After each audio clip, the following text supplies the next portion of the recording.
সুপ্রভাত বন্ধুরা। কাল দুপুর থেকে ঝড় বৃষ্টি শুরু হয়েছে, মুষলধারে বৃষ্টি, তার সঙ্গে ঝড়।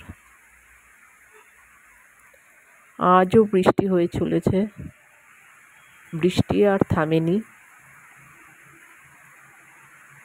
মনটা খারাপ হয়ে আছে এই বৃষ্টির মধ্যে।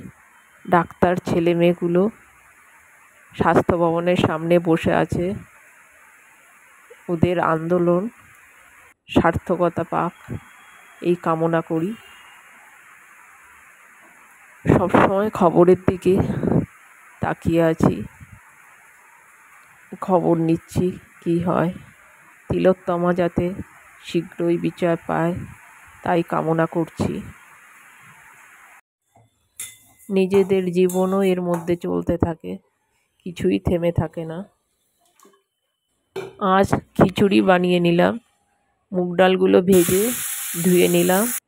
এবার সাদা তেলে গোবিন্দভোগ চাল একটু নেড়ে নিলাম, আলুগুলো ভেজে নিলাম, ফুলকপি ভেজে নিলাম।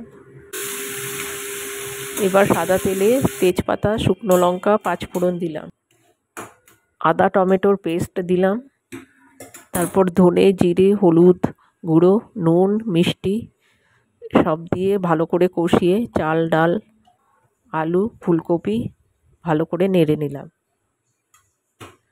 ভালো করে কষিয়ে গরম জলের মধ্যে চাল ডালটা দিয়ে দিলাম।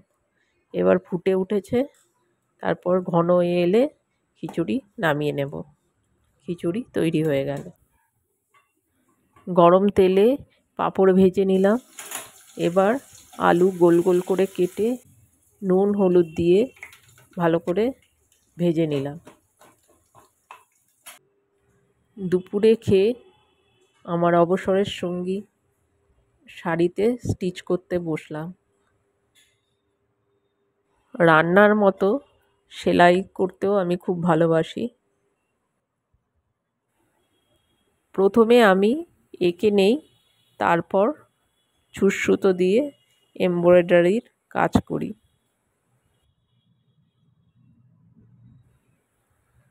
আমি কোথাও শিখিনি, স্কুলে পড়তাম যখন, তখন বিভিন্ন হাতের কাজ শেখানো হতো, তখনই আমি নিজে সব করতাম, আমার ভালো লাগতো। এখন আমার শাড়িতে, এক রঙের শাড়িতে আমি এমব্রয়ডারির কাজ করি। এটা একটা তসর শাড়ি। তসর শাড়িটার মধ্যে আমি এমব্রয়ডারির কাজ করছি। কাঁথা স্টিচ, ডাল স্টিচ, কাশ্মীরি স্টিচ, বিভিন্ন স্টিচ দিয়ে শাড়িটা করছি।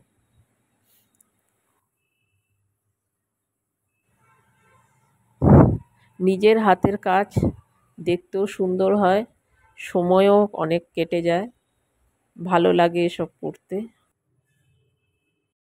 যে কোনো এক রঙের কুর্তি শাড়ি, এর মধ্যে এগুলো নিজে ছোট এঁকে কিংবা ইউটিউবে বিভিন্ন আঁকা থাকে, সেই আঁকা এঁকে শাড়ি বা কাপড়ের ওপর এরকম স্টিচ করা যায়।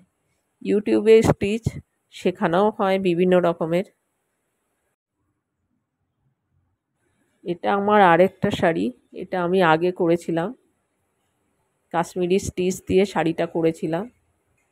আঁচল পাড় পুরো এক রঙের শাড়িটা ছিল, কিন্তু কাজ করার পর খুব সুন্দর দেখতে হয়েছে, ভালো লাগে। সবাইকে বলাও যায় নিজে করেছি, দেখতেও ভালো লাগে, সময়ও কাটে।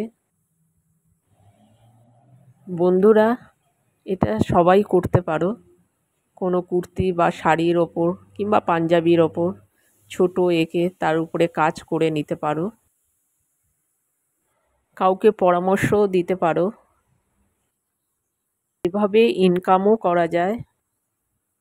পুরো শাড়ি বা কুর্তির ওপর কাজটা যখন হয়ে যায়, দেখতেও বেশ ভালো লাগে। আজকের ভিডিওটা এই পর্যন্তই। ভিডিওটা ভালো লাগলে লাইক কমেন্ট করে দিও, চ্যানেলটা সাবস্ক্রাইব করে দিও। সবাই ভালো থেকো, সুস্থ থেকো। আবার দেখা হবে পরের ভিডিও।